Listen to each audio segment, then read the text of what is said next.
우리 교회 그 성경 읽어 나가는 이 패턴 규례가 있죠. 매일 성경에 따라서 우리가 새벽 말씀도 그렇고 금요 기도회도 그렇고 뭐 특별한 경우가 아닌 이상 주일도 이제 그 매일 성경이라고 하는 성경 묵상 자료집에 따라서 읽습니다. 그러니까 이제 다른 교회하고 정말 다른 점이죠. 이제 그러다 보면 장점도 있지만 단점이 있습니다. 단점은 예수과 복습을 하셔야 된다는 거예요. 그러니까 우리 교회 예배, 적어도 공예배 설교를 들으시기 위해서는 성도님들이 조금 수고를 해 주셔야 돼요. 그게 이제 단점이 될 수 있죠. 물론 이제 장점이 예수과 복습이 가능하다는 게 이제 장점이 되기도 합니다. 그래서 대부분 교회가 한 주쯤 지난 다음에 지난주에 제가 뭘 설교했죠? 그러면 아무도 기억 못해요. 그런 거 묻는 목사님이 잘못된 거예요. 못된 목사죠. 자기도 기억 못하는 걸 왜 남들한테 물어보고 그래요. 그러면 안 돼요. 그러나 이제 단점으로 작용될 때는 미리 예습해오지 않으면, 하다못해 복습이라도 하지 않으면 그 본문이 조금 더 와닿기보다는 먼 이야기, 남의 이야기, 왜 갑자기 저 본문에서 시작하지? 그러니까 사전에 이미 알고 있다는 걸 전제하고 시작하는 이제 그런 특징이 있습니다. 혹 뭐 우리 교회에 새롭게 등록한 분이 있다면 대신 미리 따라잡을 수 있는 거죠. 집에서 읽어오면 되니까 그만큼 읽어오면 되는 그런 또 장점이기도 합니다만, 좀 미리 좀 공부해야 된다는, 준비해 와야 된다는 점은 단점이라고 할 수 있습니다. 뭐 여하튼 우리 성도님들은 기본적으로 꾸준히 해오신다는 걸 전제하에 오늘 말씀을 한번 살펴보려고 합니다. 루스드라에서 바울과 바나바가 일으킨 기적은 참 놀라운 기적이었죠. 그 동네 사람들이 확 뒤집어질 만한 그런 기적이었음에 틀림없습니다. 복음서에서는 종종 예수님에게서 일어났던 그런 기적이 이 동네에서는 처음 일어났죠. 근데 사실 이 동네에서 반응하는 게 맞습니다. 맞죠? 지금이라도 뭐 안 그러겠습니까? 뭐 요즘과 같이 뭐 조금 뭐 의료적으로 조금 뭐 정부 사이와 또 의료계 사이에 약간 그 어쨌든 그 뭐 미묘한 어쨌든 긴장 뭐 혹은 갈등이 있는 상황 가운데서 아니 누군가가 갑자기 질병이 나왔다고 한번 상상해 보십시오. 그거 아마 TV에 나오면 뭐 의료 분쟁이니 뭐니가 완전히 싹 사라지는 거죠. 그때부터는 의대가 아니 오해하지 말고 들으십시오. 의대가 필요한 게 아니라 선지학교가 필요할런지 모릅니다. 그렇지 않아요? 사람들이 이제는 그 의사들에게 의존하지 않고 사도들에게 의존해도 될 만한 사건이죠. 엄청난 사건이죠. 나면서부터 걷지 못한 사람이 갑자기 바울의 몇 마디에 일어나 걸었다. 이건 뭐 그 동네가 뒤집어지는, 지금도 마찬가지일 거예요. 뒤집어지는 사건이 벌어진 겁니다. 그러니 거기에 있던 사람들이 바울과 바나바에게 집중하는 것은 당연한 것이고, 집중할 때 그 도시가 원래 믿어왔던 제우스 신, 헤르메스 신에게 그들이 의지하고 쉽게 제우스가 임재한 것이다, 헤르메스가 임재한 것이다라고, 현현한 것이라고 해석하는 게 지극히 당연한, 그러니까 그 사람들에게 있어서는 당연한 일이다, 이렇게 생각할 수밖에 없습니다. 왜냐하면 이거는 신의 현현이요 신의 능력으로밖에 설명 안 되는 일이기 때문에 그래요. 지금도 만일 현세에 그런 일이 벌어진다고 한다면 이 땅의 모든 장애인들은 다 사라지는 거예요. 누구도 해결할 수 없었. 그러니까 질병 정도가 아니라 장애는 의사도 못 고치는 건데, 장애 자체를 고쳐나가는 기적의 역사, 상상만 해도 즐겁지 않으십니까? 그럼 보건복지부가 아니라 새로운 이름의 정부 부처가 생겨야 될 판이에요. 뭐 여기서는 이제 뭐 중앙정부 아니라 지방정부겠습니다만 뭐 여하튼 중요한 건 그 내용이 아니니까요. 이렇게 이 온통 마을을 한 도시를 뭐 들었다 놨다 한 이 사건 이후에 일어난 일은 허망하게도 19절 유대인들이 안디옥과 이고니에서부터 와서 이 유대인들 진짜 집요합니다. 잊지도 않아요. 옛날 우리말에 그런 말이 있습니다. 그러니까 뭐 이렇게 장터가 열리거나 그러면 꼭 누가 나와가지고 공연을 합니다. 공연할 때 누가 해요? 이렇게 허름한 옷을 입고 작년에 왔던 각설이 죽지도 않고 또 왔네 그러잖아요. 아니 이 유대인들은 어떻게 된 게 이게 뭐 생존 능력이 죄송한 표현입니다. 아니 오늘 성경에 나와 있는 거를 빗대어서 한 거지 제가 뭐 2000년 전 유대인들에게 억하 감정이 있는 게 아닙니다.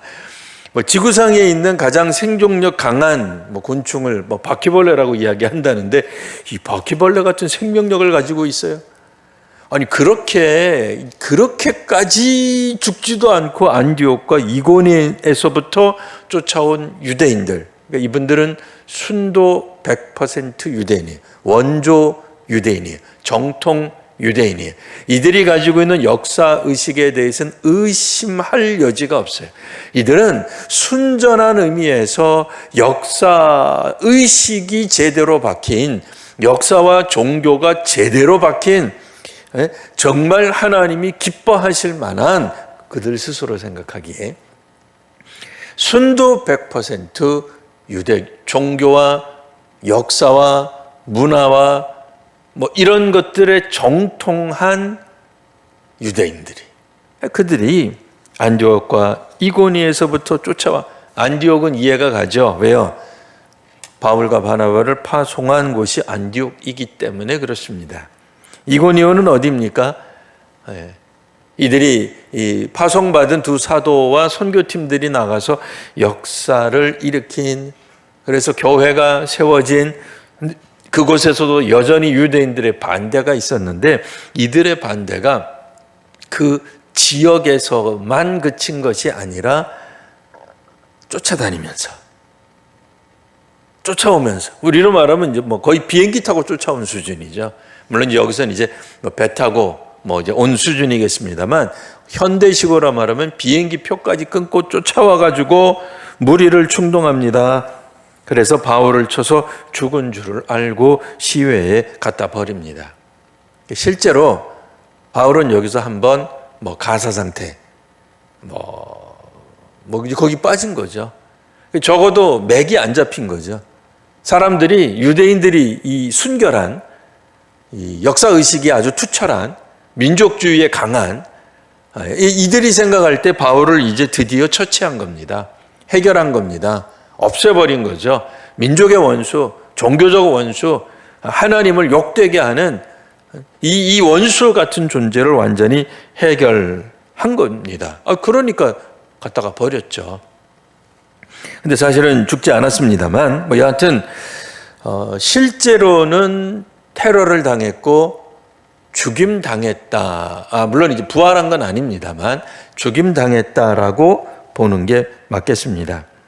자, 20절 제자들이 둘러섰을 때 바울이 일어나 다행히도 죽지 않고 일어나서 그 성에 들어갔다. 우리 같으면 안 들어갈 것 같은데 어쨌든 들어가서 뭐 치료를 했는지 밥을 먹었는지 모르겠습니다만 바나바와 함께 더베로 가서 이 말씀에 따르면 아마 바울 혼자 있을 때 테러를 당한 것 같은데 뭐 성경에는 면밀하게 어떤 형태에서 일어났는지는 나오지 않습니다만 어쨌든 뭐 죽기 직전까지 뭐 실제로는 유대인들이 볼 때는 죽은 상태인 바울을 버린 뭐 그렇게 되겠습니다.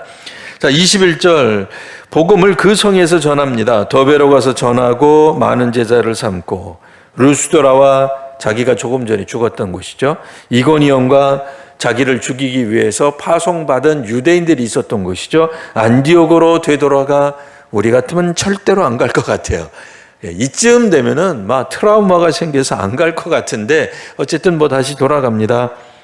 그러면서 이야기를 하죠. 22절에서 제자들의 마음을 굳게 하며 이렇게 이야기를 합니다. 이 믿음에 머물러 있으라. 우리가 하나님 나라에 들어가려면 많은 환난을 겪어야 할 것입니다. 그러니까 불과 막 환영받고 막 기적이 막 나타나고 막 교회가 설립되고 우리식으로 말하면 나가서 노방전도를 했는데 수많은 사람들이 주께로 돌아와 세례를 베풀고 교회가 세워지고 직제도 만들고 성경 공부하고 뭐 예배 순서도 짜주고 뭐 재직회는 이렇게 하는 겁니다라고 다 말해놓고 어떻게 보면은 성장하고 승리하고 열매 맺고 부흥하고 뭐 하나님 복 주셔서 이건 뭐 할렐루야죠. 아멘밖에 없는 겁니다. 뭐 환한 빛밖에 없는 거예요. 근데 웬걸 루스드라에서 테러를 당합니다. 실제로는 뭐 죽었다고 봐도 진배 없는 그런 테러를 당합니다.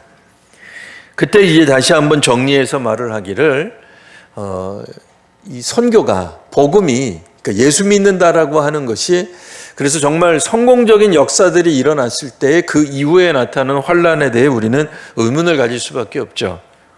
뭐 사악한 짓을 했습니까? 나쁜 짓을 했습니까? 바울이 기도하다가 딴 마음을 품었을까요? 아니면 오늘처럼 예배 시간에 뭐 예배를 자꾸 빠지는 그런 모습을 보여줬을까요? 아니잖아요. 성실했을 거예요. 철저하게 했을 거예요. 헌신했단 말입니다. 그런데도 이와 같은 악한 일, 어떻게 보면 재앙이 임하기도 하더라라고 하는 것입니다. 자, 그랬을 때 해결 방법이 뭐냐? 자, 23절입니다. 이제 중요한 거죠. 밑줄 자. 각 교회에서 장로들을 택하여 금식 기도하며 그들이 믿는 주께 그들을 위탁하고. 자, 각 교회에서 장로들을 택합니다. 여기서 말하는 장로는 뭐 오늘날 우리들이 말하는 그 장로와 꼭 다 동일하다, 100% 같다 이렇게 말하기는 어렵겠으나 또 반대로 100% 아니다 또 그렇게 말하기도 어려워요. 또 실제로 교회에 장로가 세워지는 이유를 오늘 우리들이 성경에서 찾는 신약에서 찾아야 되겠죠. 구약에서 찾기에는 사실 조금 거리감이 있을 거예요.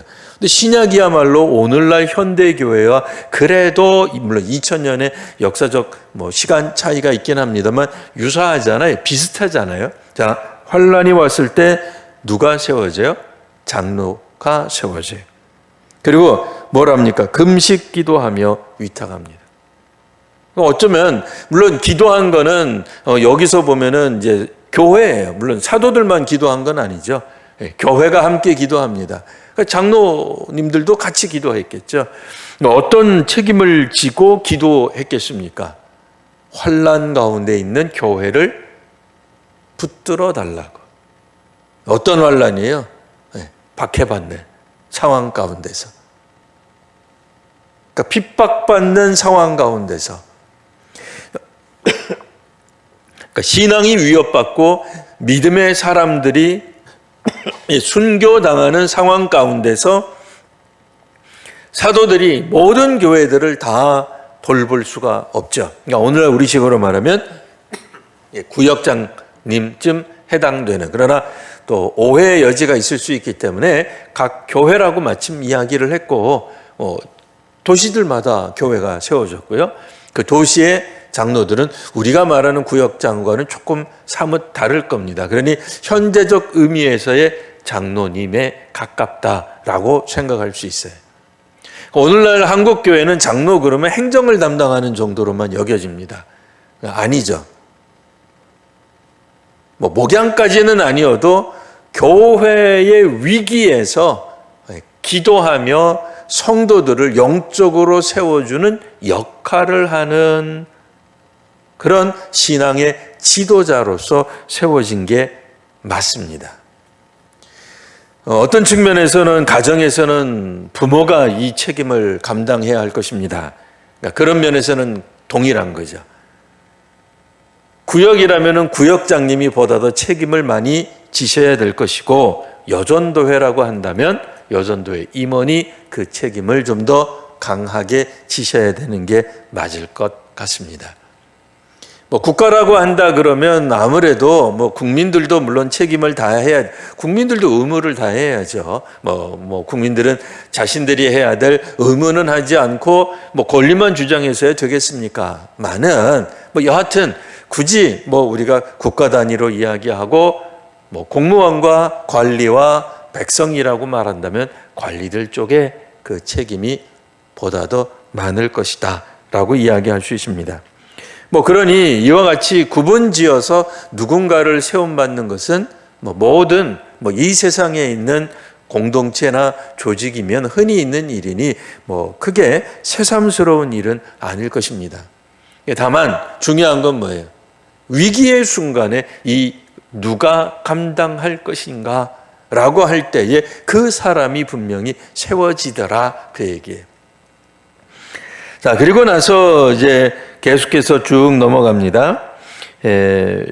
조금 이 성경이 이게 좀 앞뒤로 좀 이렇게 헷갈리게 좀 기록되어 있는 특징들이 있죠. 왜냐하면 21절에 따르면 루스드라와 이고니와 안디옥으로 돌아가서, 그러면 여기는 안디옥이에요?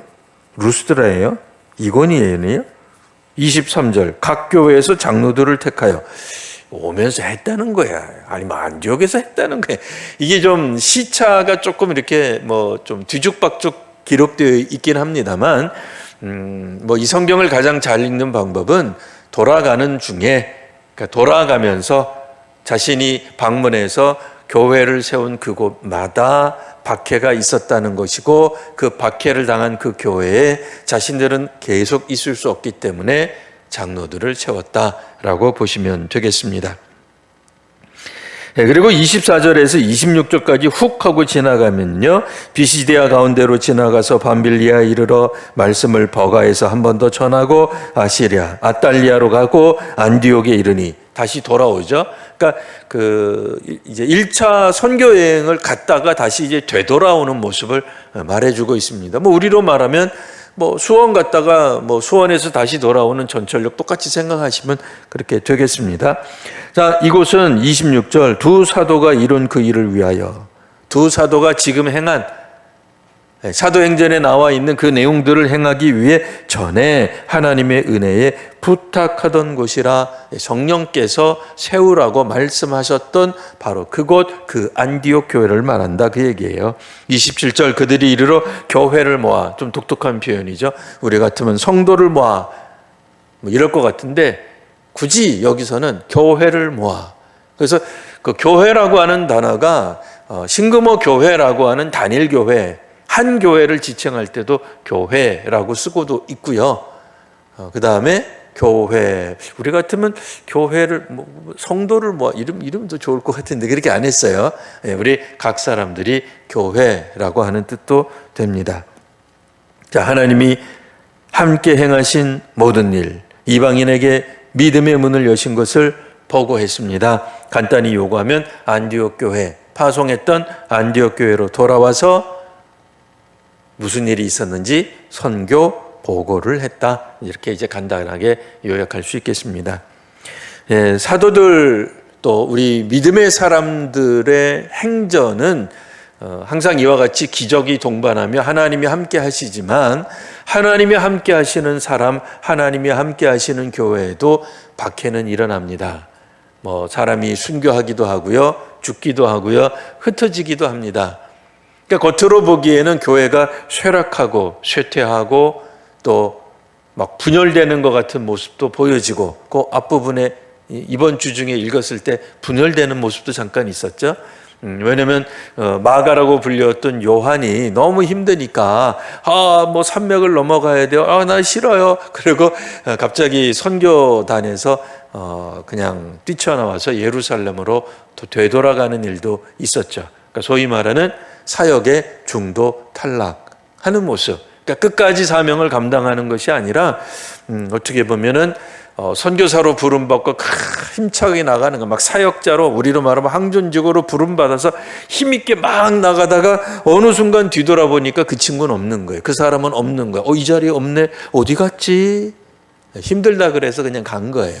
뭐가 힘들었는지는 잘 모른다고 말씀드렸죠. 어쨌든 그 무엇이 힘들었든지 간에 힘든 것 때문에 뭐 중도에 탈락하는 그런 경우도 있어서 교회가 막 분열되고 선교단이 분열되고 막 갈등이 일으키고 뭐 그런 일들도 있지만 중요한 건 뭐예요? 끝까지 이 말씀을 가지고 나아가는 사역자들을 통해서 하나님의 말씀이 힘있게 전파된다라는 것입니다. 네, 그러나 그와 같이 힘있게 뭐 능력 있게 나타내는 바울이라고 해서 이런 테러를 피하거나 박해를 피하는 것은 결코 아닙니다. 바울 같은 경우에는 뭐 박해를 뭐 정통으로 얻어맞죠. 그래서 실상은 거의 뭐 죽은 것과 진배 없는 그런 지경에까지 이르는 뭐 엄청난 테러죠, 사실은. 하지만 다시 그는 뭐 놀랍게도 뭐 어떻게 회복했는지 뭐 성경에 안 나와요. 뭐 그가 죽은 척한 건 아닌 것 같습니다. 어쨌든 뭐 회복되어서 안디옥 교회로 돌아오기까지 또 돌아오면서 각 교회들마다 교회를 세우는 이제 그런 조치까지 하는 장면들이 나옵니다. 그러나 장로들을 세웠다고 해서 그 교회들이 무조건 든든히 뭐 능력 있게 힘 있게 오로지 성장만을 향해서 나아갔느냐? 결코 아닙니다. 오늘 본문에서 이야기하는 것은 환난이라고 하는 거죠. 환난. 사람들 누구나 다 환난의 시기가 있을 수 있습니다. 박해의 시기가 있을 수 있고 우리가 생각하는 것만큼 일이 잘 안 풀릴 때도 있습니다. 우리가 소위 말하는 성령 충만한데도 환난이 일어나는 겁니다. 박해가 일어나고요. 세상 말로 하면 마가 끼는 거죠. 재앙이 임하는 겁니다. 일이 잘 안 풀리는 겁니다. 일이 안 풀린다고 해서 하나님의 저주가 있는 것이 아니라 신약 성경에서는 새로운 관점으로 우리가 우리의 삶을 이제 보게 만드는 겁니다. 단지 우리가 하나님 앞에 뭔가 기도회를 한두 번 빠졌기 때문에 재앙이 임한 게 아니라 열심히 전도하고 항상 깨어 있고 쉬지 않고 기도하고 있는데도 환난이 일어나는 거예요.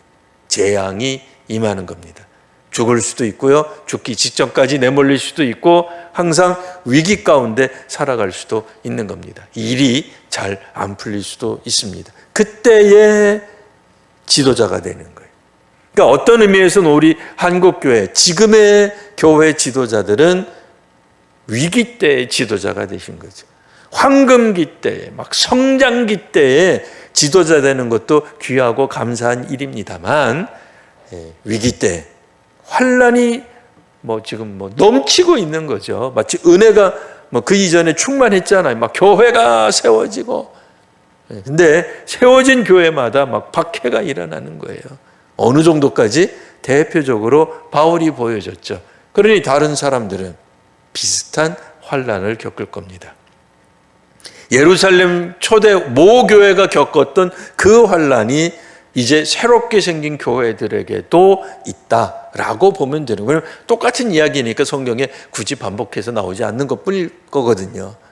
자, 오늘 이 시대의 21세기 2024년의 교회 지도자로 세움을 받은 우리 성도 여러분, 오늘 우리의 사명은 어떤 측면에서는 부흥하고 성장하고 나가서 전도하면은 수많은 사람들이 올지 몰라도 그 다음 순간은 뭐가 기다리고 있어요? 환난이 기다리고 있는 겁니다. 그때 어떻게 해야 돼요? 여기 나와 있죠? 23절. 각 교회에서 지도자들을 택하여, 일부러 제가 그냥 지도자라고 표현했습니다. 지도자들을 택하여 금식 기도하며 그들이 믿는 주께 그들을 위탁하고. 사실 교회의 환난의 방법은 주님께 위탁하는 것 말고는 뭐가 있겠습니까? 그러나 지도자도 위탁하고 교회도 위탁하고 또 지도자인 그들도 결국에는 우리가 믿는 그 주님께 우리 교회를, 우리 한국교회를, 신고모교회를, 우리 가정을, 우리의 자녀를, 우리의 회사를 혹은 우리의 현재와 미래를 맡기고 나아갈 수밖에 없어요.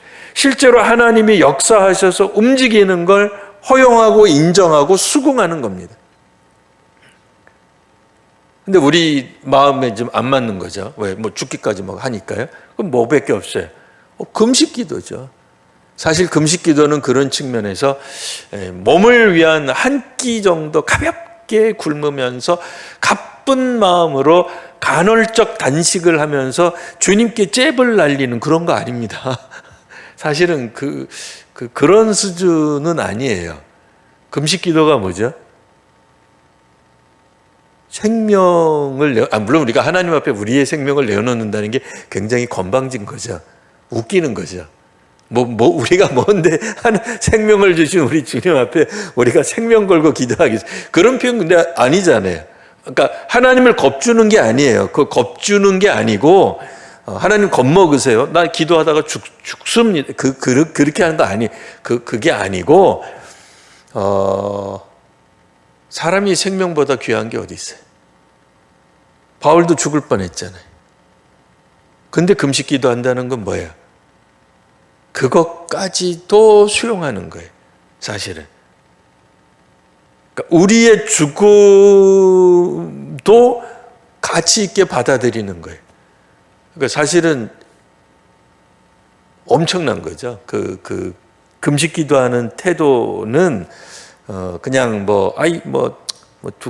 우리가 금식 기도 못하는 분들에게 설득할 땐 그렇게 표현해요. 한두 끼 굶는다고 죽지는 않아. 권사님 한번 해보자. 평생에 금식 기도 안 해봤다고? 괜찮아. 죽지 않는다니까.